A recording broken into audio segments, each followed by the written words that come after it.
আসসালামু আলাইকুম, welcome to Tania's kitchen. আজকে আমি এক ডিমের রেড ভেলভেট কেক নিয়ে এসেছি আপনাদের জন্য। চলুন শুরু করা যাক। প্রথমে আমি একটি বল নিয়েছি, তাতে একটি চালনি দিয়ে এটার উপর আমি হাফ কাপ ময়দা নিয়েছি। ময়দা এখান থেকে আমি আবার 1 টেবিল চামচ ময়দা উঠিয়ে নিয়েছি, তাতে এখানে আমি আবার 1 টেবিল চামচ কর্নফ্লাওয়ার দিয়েছি। ফ্রেন্ডস, কর্নফ্লাওয়ারটা একটু দামে কম, সেজন্য আপনাদের সুবিধার্থে দেখিয়েছি। তারপরে এখানে হোস্টার কার্ডার আমি এখানে হাফ চা চামচ বেকিং পাউডার দিয়েছি, হাফ চা চামচের অর্ধেক বেকিং সোডা দিয়েছি। তারপরে এখানে হাফ চা চামচ আপনার কোকো পাউডার দিয়ে এটাকে ভালোভাবে চেলে নিয়ে একপাশে রেখে দেবো ঢাকনা দিয়ে। ঢাকনা দিয়ে রেখে আমি এখানে বাটার মিল্ক বানাবো।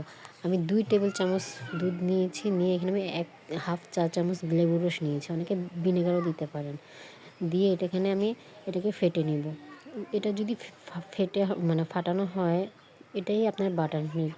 এটাকেই আপনাকে বাটার মিল্ক বলা হয়, ঠিক আছে। তারপরে এখানে আমি হাফ চা চামচ আপনার রেড চিলি কালারটা দিয়েছি। দিয়ে এটাকে আমি ভালোভাবে মিক্স করে এটা আমি এক সাইডে রেখে দেবো। তারপরে এখানে আমি একটি ডিমের সাদা অংশ নিয়ে ব্লেন্ড করে নিব। আপনি দেখতে পাচ্ছেন যখন এরকম ফোমি হয়ে আসবে, তখন এখানে আমি চিনিটা দিয়ে দেবো। এখানে আমি 1/4 কাপ চিনি দিয়েছি। সবসময় একটি ডিমের জন্য 1/4 কাপ চিনিটাই পারফেক্ট। যারা মিষ্টি বেশি খায় তারা মিষ্টি বেশি দেবেন। আমি চিনিটা 3 বারে মিক্স করব। আমি হালকা হালকা অল্প অল্প করে ব্লেন্ড করে তারপরে এখানে একটা স্প্যাচুলা দিয়ে আবার এটাকে পুরোটা এক সাইড করে নিয়ে এসেছি, নিয়ে আবার এটাকে ভালোভাবে ব্লেন্ড করে নিয়েছি। যখন এরকম ফোমি আকার হয়ে যাবে, তখন আমি কুসুমটা দিয়ে দিব। আমি কুসুমটা দিয়ে আবার এটা ব্লেন্ড করে নিব। ব্লেন্ড করে নেওয়া হয়ে গেলে এখানে আমি 1 টেবিল চামচ তেল দিয়েছি, হাফ চা চামচ রেড ভ্যানিলা এসেন্স দিয়েছি। তারপরে এখানে আমি 15 সেকেন্ড হাতে ধরে 15 সেকেন্ড ব্লেন্ড করে বিট করে নেওয়ার পরে, তারপরে এখানে আমি আবার মিক্স করা ময়দাটা দিয়ে দিব। এটাকে 3 ধাপে দিব। 3 ধাপে দিলে এটাকে ভালোভাবে মিক্স হয়। প্রথমে আমি বাটার মিল্ক দিই না, দ্বিতীয়বার আমি আবার বাটার মিল্কটা দিয়ে এখানে আবার ভালোভাবে মিক্স করে নিচ্ছি। আপনারা দেখে বুঝে নিন, যারা বুঝতে কষ্ট হবে তারা দেখে বুঝে নেবেন।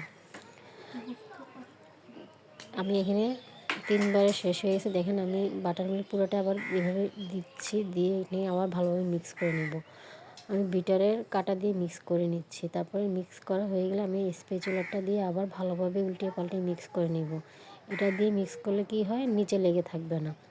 আপনি এভাবে মিক্স করা হয়ে গেলে এটাকে একপাশে রেখে দেবেন। আমি এখানে 6 ইঞ্চি মোল্ডে নিয়েছি। আপনার ইচ্ছে করলে 4 ইঞ্চি মোল্ডও নিতে পারেন, না হয় 5 ইঞ্চি মোল্ডে, যারা হাইট উঁচু করতে চান, ঠিক আছে।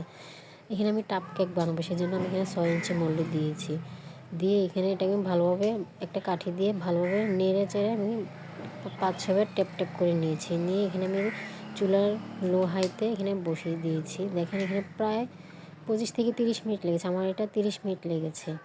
আপনি ঘড়ির টাইমে দেখেন আমার এটা মাশাআল্লাহ কত স্পঞ্জ হয়েছে, দেখতেই পাচ্ছেন। তারপর এটাকে আমি ঝরঝরা করে ফেলবো, হাতে ঝুরা করে ফেলবো। আমি এখানে 1000 মিলিগ্রামের একটা টাপ নিয়েছি, বক্স নিয়েছি। বক্স নেওয়ার পরে এখানে আমি অর্ধেক কেক দিয়ে দিয়েছি। দিয়ে এখানে সুগার সিরাপ দিয়ে আমি উপরে আবার ক্রিমটা দিয়ে দিচ্ছি। ক্রিমটা দেওয়া শেষ হয়ে গেলে তারপরে বাকি অংশগুলি আবার দিয়ে দিব। বাকি অংশ দিয়ে এখানে আমি আবার সুগার সিরাপ দিয়েছি। আমি সুগার সিরাপ অল্প দিয়েছি, কারণ এটাকে সাথে সাথে খেয়ে ফেলা হবে, সেজন্য।